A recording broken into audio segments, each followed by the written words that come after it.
Okay guys, we're back on the 2014 Buick Encore with the 1.4 EcoTech Turbo. First things first, we're doing a sensor, so unhook the negative terminal on your battery. Okay, now come over here. We're doing the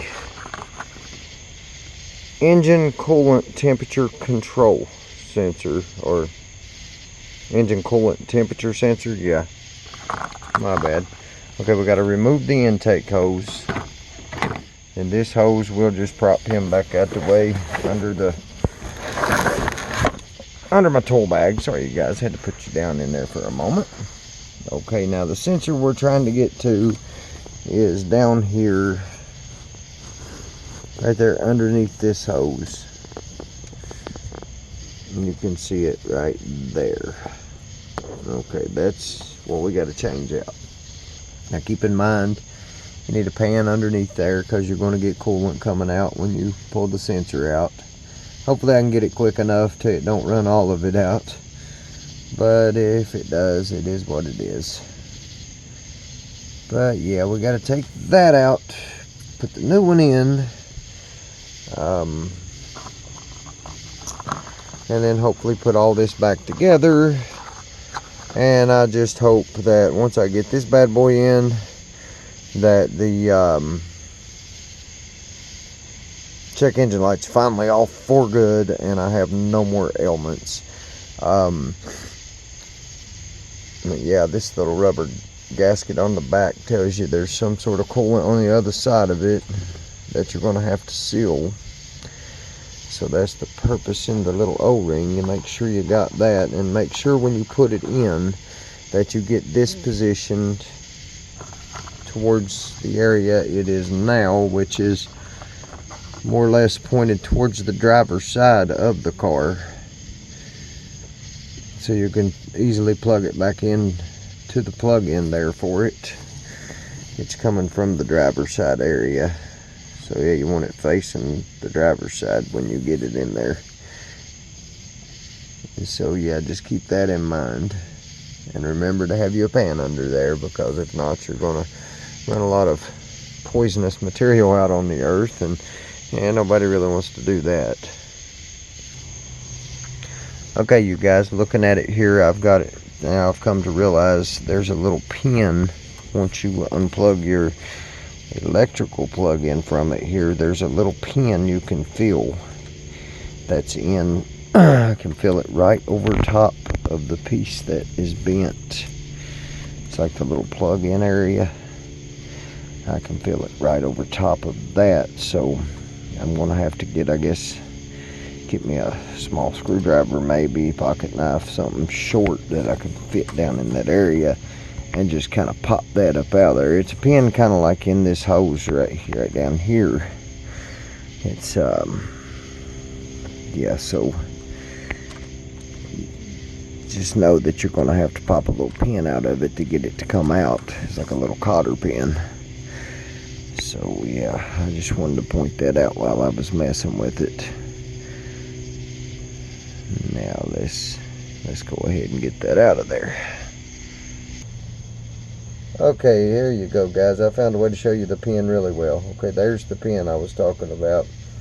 So you'll have to get something short enough to fit in there, in that area between the engine and the radiator, and just kind of pull that little cotter pin out of it, and it should come right out then.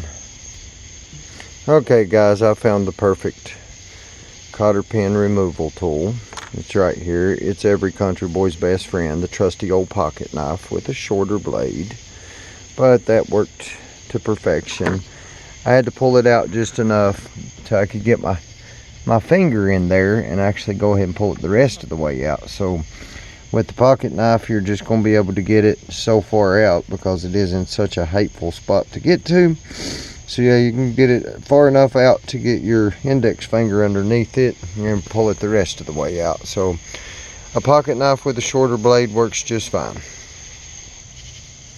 Okay, you guys, I got my new sensor in, got her all plugged back up, and just remember there is that cotter pin, and if you drop it, Well, on the 2014 Buick Encore, the makers thought they would just be incredibly annoying and put a dust guard underneath it, and as if, I guess it's a dust guard, I think that's what they call it. If they do, I'm still trying to figure what dust is going to hurt an engine, because it honestly don't keep any dust out of it, so I don't get it. But yeah, I think it's just in a way to annoy shade tree mechanics.